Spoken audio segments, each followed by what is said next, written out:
Hello guys, അസ്സലാമു അലൈക്കും. Welcome back to my channel. ഇന്നത്തെ പുതിയ വീഡിയോയിലേക്ക് എല്ലാവർക്കും സ്വാഗതം. ഇന്നത്തെ വീഡിയോ എന്ന് വെച്ചാൽ നൂറ ഹബീബി ആറ്റക്കോയത്തങ്ങളെ കുറിച്ചുള്ളൊരു വീഡിയോ ആണ്.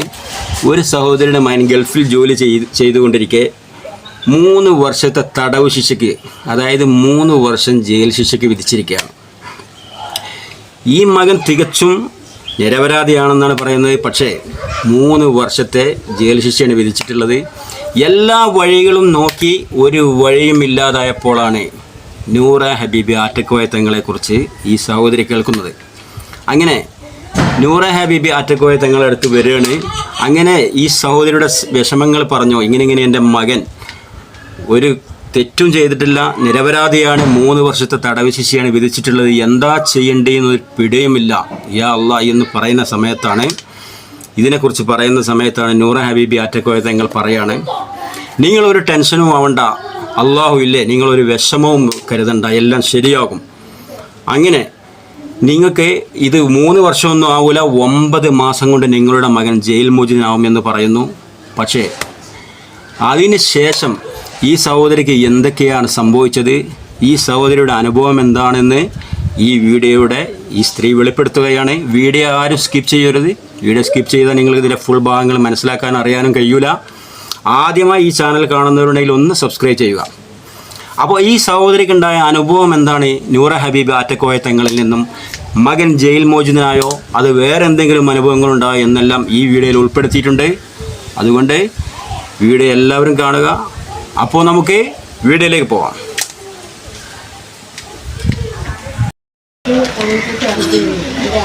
അല്ല പിന്നെ മോനെ ജയിലിലായിരുന്നു, അങ്ങനെ വിധിച്ചു 3 കൊല്ലം. അമ്മാന്റെ അങ്ങനെ കാസർഗോഡ്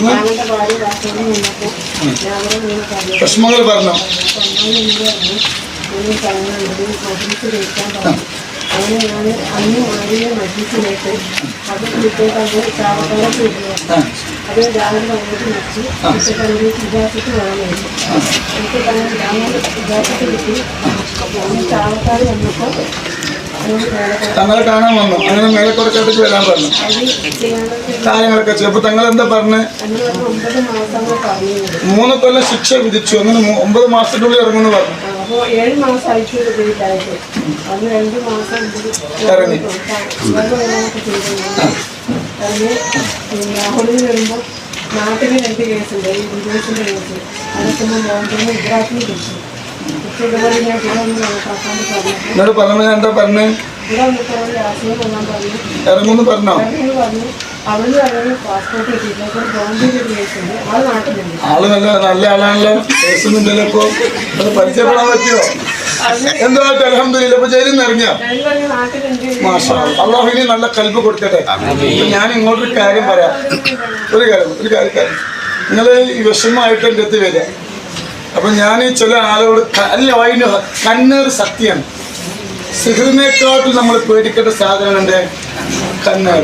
അപ്പൊ ഞാനിതിൻ്റെ ഉള്ളിൽ വന്നിട്ട് നിങ്ങൾക്ക് കണ്ണേറുണ്ടാകും. അപ്പൊ നിങ്ങൾ നാവ് കൊണ്ട് പറഞ്ഞാൽ മതി, വേറെ ഒന്നും വേണ്ട. ഇവിടെ പറയുന്നത്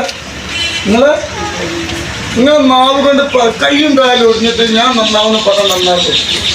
അത് ട്രീറ്റ്മെന്റ് ചെയ്യണ്ടേ? ഇപ്പൊ ഈ ഫതി കണ്ടങ്ങൾ 3 വർഷത്തിന് ശിക്ഷ വിധിച്ചതാ. എൻ്റെ അടുത്ത് വന്നു. എൻ്റെ ഫതില് പറയല്ല, എനിക്കൊരു കരാമത്തില്ല. അപ്പൊ ഞാൻ പറഞ്ഞു ഇൻഷാ അല്ലാഹ് എത്ര മാസം കൊണ്ട് ഇറങ്ങുന്ന? 7 മാസമല്ലേ? 9 മാസം. ഞാൻ പറഞ്ഞു 7 മാസം ശിക്ഷ വിധിച്ചതാ. 3 കൊല്ലം 9 മാസം ഞാൻ പറഞ്ഞു. 7 മാസമായപ്പോൾ അല്ലാഹു മോനെ ജയിലിൽ ഇറക്കി. അല്ലാഹു സുബ്ഹാനഹു വ തആല ഇനി നല്ല മോനെ ജീവിക്കാനുള്ള ഭാഗ്യം അത് സ്വഭാവത്തിന്റെ പതിരാണ്. മനസ്സിലായത്? അതുപോലെ തന്നെ 4 ദിവസം മുമ്പ് ഒരു RSSകാരൻ്റെ കൂടെ കേട്ടത് ആ ഓര് എന്നോട് പറയാൻ നിന്റെ പെരീസറിന് കയ്യിൽ തരാനാണ്. ആ സ്വർണം കണ്ടെങ്കിൽ നല്ല മനോഹരമായ കമ്മല് എൻ്റെ പെരൻ്റെ അടുത്തൊക്കെ തെരഞ്ഞെടുത്ത സ്വർണം കിട്ടും. അല്ലേ? അള്ളാഹു ബർക്കത്ത് ചെയ്യല്ലോ. അല്ലോ അപ്പൊ ഇൻഷാ അല്ലാഹ് നിങ്ങൾ വന്ന കാര്യങ്ങളൊക്കെ സാധിക്കും. എന്താ ഒരു കാര്യം മനസ്സിലാക്കണം, അർജന്റ് കൂട്ടിക്കടയും നമ്മൾ വിളിച്ചെൻ്റെ പാപ്പാരി സദസ്സിലുണ്ട്. എൻ്റെ പാപ്പാരി ഓലിങ്ങനെ നോക്കിയിട്ട് ദ്വാരക്ക് പഠിച്ചോനെ എൻ്റെ കുട്ടിനെ കാത്തിട്ടാണ് ഇത്രയും നേരം ഇരിക്കുന്നത്, ഓരോ വിഷമങ്ങൾ മാറ്റി കൊടുക്കും. അങ്ങനെ ദ്വാര അല്ല നിങ്ങൾ ഓടി വന്ന് ഓടിപ്പോയരുത്. ഇവിടെ ഇരിക്കുന്നവർ നിങ്ങളെ വിഷമം തീരും അള്ളാഹു തീർക്കട്ടെ കേട്ടോ. ഇനിയിപ്പോ അതില വീടുണ്ടായിരുന്നില്ല, വാടകയ്ക്കായിരുന്നു. കൂടുവായി പിന്നെ അപ്പം വീട്ടുകാർ വീട് ഞാൻ വിൽക്കാനാക്കിയപ്പോൾ ഞാൻ പിന്നെ മോൻ ജയിലിനാകുമ്പോൾ വിളിക്കലുണ്ടായിരുന്നു. അപ്പം അവനോട് പറഞ്ഞു, അവന് ആദ്യം ഉണ്ടാകുന്നത് ഞാൻ വീടായില്ലേ? അൽഹംദുലില്ലാ. രജിസ്റ്റർ കഴിഞ്ഞിട്ടില്ല. അള്ളാഹു ബർക്കത്ത് തരട്ടെ. ഇനി ആർക്കും ഫضل പറയാനുണ്ടല്ലോ. ഇതൊക്കെ എന്ന് പറഞ്ഞാൽ ഞാമത്തവര റബ്ബ് തന്ന ഞാമത്താട്ടോ. കുട്ടികളൊക്കെ കേട്ടോ. പിന്നെ അർജന്റിലുള്ള ആരുള്ളത്? നോളണ്ട് വിട്ടാൽ നമ്മൾ അർജന്റിൽ ആരുള്ളത്? ആരില്ലേ? അർജന്റിൽ കൈപ്പൊത്തിട്ടാണ് നമുക്ക് അർജന്റല്ലേ? ഇന്നൊരു മിനിറ്റ് അതെ, ഒരു മിനിറ്റ്. കഴിഞ്ഞ ശനിയാഴ്ച പുറക്കാട് നിങ്ങൾ വന്നിക്കണം. ആയിരക്കണക്കിന് ആളുകളാണ് ഒരു ദിവസം. അപ്പൊ കഴിഞ്ഞ ശനിയാഴ്ച ഒരുപാട് ജനങ്ങൾ.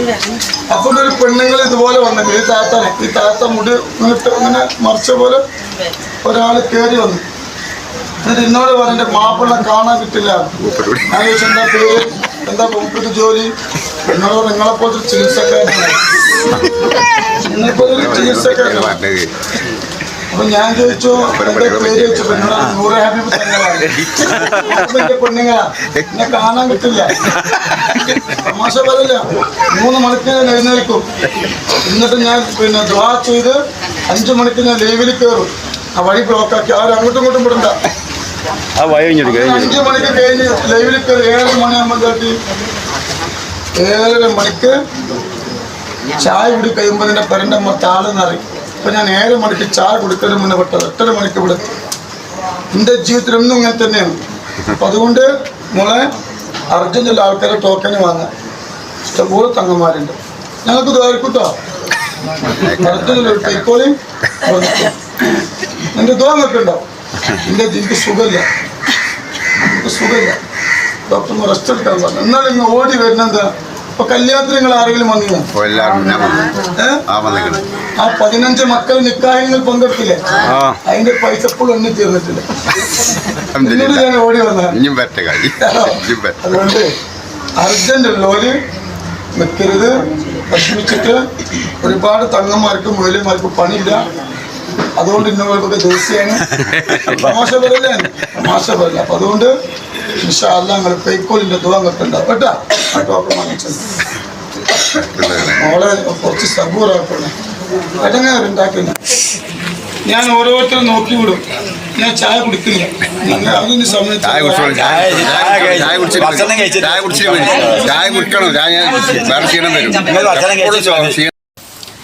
അപ്പോൾ വീഡിയോ എല്ലാവരും കണ്ടല്ലോ. ഓരോ മനുഷ്യനിക്കും നൂറ ഹബീബി ആറ്റക്കോയത്തങ്ങളിൽ നിന്നും ഓരോ അനുഭവങ്ങൾ നമ്മൾ പഴയ കാലങ്ങളിലെല്ലാം കേട്ടിട്ടുണ്ട്, നാക്കുഫലം എന്നെല്ലാം. പക്ഷേ ഇത് നമ്മൾ നേരിട്ട് കാണുകയാണ്, കേൾക്കുകയാണ്, അനുഭവിക്കുകയാണ് അല്ലേ? അപ്പോൾ ഇത് ഭയങ്കര ഒരു അനുഭവം തന്നെയാണ്. അൽഹംദുലില്ലാ. അപ്പോൾ ഈ സഹോദരി പറയുന്നത് നിങ്ങൾ ചിലപ്പം വല്ലാതെ ക്ലിയർ ആയിട്ടുണ്ടാവില്ല. എന്താ സംഭവം എന്ന് വെച്ചാൽ ഇത് ഒരുപാട് ആളുകൾ തടിച്ചുകൂടിയ സ്ഥലത്തു നിന്നാണ് ഞാൻ ഈ വീഡിയോ എടുത്തിട്ടുള്ളത്. നൂറ ഹബീബി ആറ്റക്കോയത്തങ്ങളെ കാണാൻ വേണ്ടി ഒരുപാട് ജനങ്ങൾ തടിച്ചുകൂടിയിരിക്കുകയാണ്. അപ്പോൾ ഞാൻ ഈ വീഡിയോ എടുത്ത ഭാഗത്തെല്ലാം കൂടുതൽ സ്ത്രീകളാണ്. അപ്പോൾ അതുകൊണ്ട് വീഡിയോ കൂടുതൽ അങ്ങോട്ട് കൊണ്ടുപോകാൻ പറ്റിയിട്ടില്ല. അവരെ മാത്രം സൂം ചെയ്തെടുത്ത വീഡിയോ ആണ്. ഈ സഹോദരി പറയുന്നത് എൻ്റെ മകനെ ജയിൽ ശിക്ഷയ്ക്ക് വിധിച്ചു 3 വർഷം. ഞാൻ ആറ്റക്കോയത്തങ്ങളുടെ അടുത്ത് വന്നു. അവർ പറഞ്ഞു 9 മാസം കൊണ്ട് നിങ്ങളെ മകൻ ജയിൽ മോചിതനാവും. അത് 7 മാസം കൊണ്ട് അൽഹംദുലില്ലാ എൻ്റെ മകൻ ജയിൽ മോചിതനായി. ഇപ്പോൾ എൻ്റെ മകൻ നാട്ടിലുണ്ട്, നാട്ടിൽ ചെറിയൊരു ജോലി ചെയ്യുന്നുണ്ട്. നിങ്ങൾ കേട്ടില്ലേ? ഇതാണ് ആ ഉമ്മ പറയുന്നത്. അപ്പോൾ അതവിടെ വ്യക്തമാകാതിൻ്റെ ഒരു കാരണം ഞാൻ പറഞ്ഞത്. അവിടെ വ്യക്തമല്ലാത്തതിൻ്റെ കാരണം എന്നാലും വ്യക്തമാണ്, പക്ഷേ ചെറിയ സൗണ്ട് പ്രോബ്ലം ഉണ്ട്. എന്താ വെച്ചാൽ ഞാൻ പറഞ്ഞില്ലേ അവിടെ എല്ലാവരും ഉൾപ്പെടുന്നുള്ളതിലേക്ക് ഞാൻ അങ്ങനെ ചെയ്തതാണ്. അതുകൊണ്ട് എല്ലാവരും ഒന്ന് ക്ഷമിക്കുക, സോറി. പിന്നെ വീഡിയോ എല്ലാവർക്കും ഇഷ്ടപ്പെടണമെന്ന് വിചാരിക്കുന്നു. വീഡിയോ ഇഷ്ടപ്പെട്ടവരെല്ലാം സബ്സ്ക്രൈബ് ചെയ്യുക, ബെല്ലൈക്കൻ അമർത്തുക, സപ്പോർട്ട് ചെയ്യുക. നാളെ ഒരു പുതിയ വീഡിയോയുമായി വീണ്ടും കാണാം. Bye bye.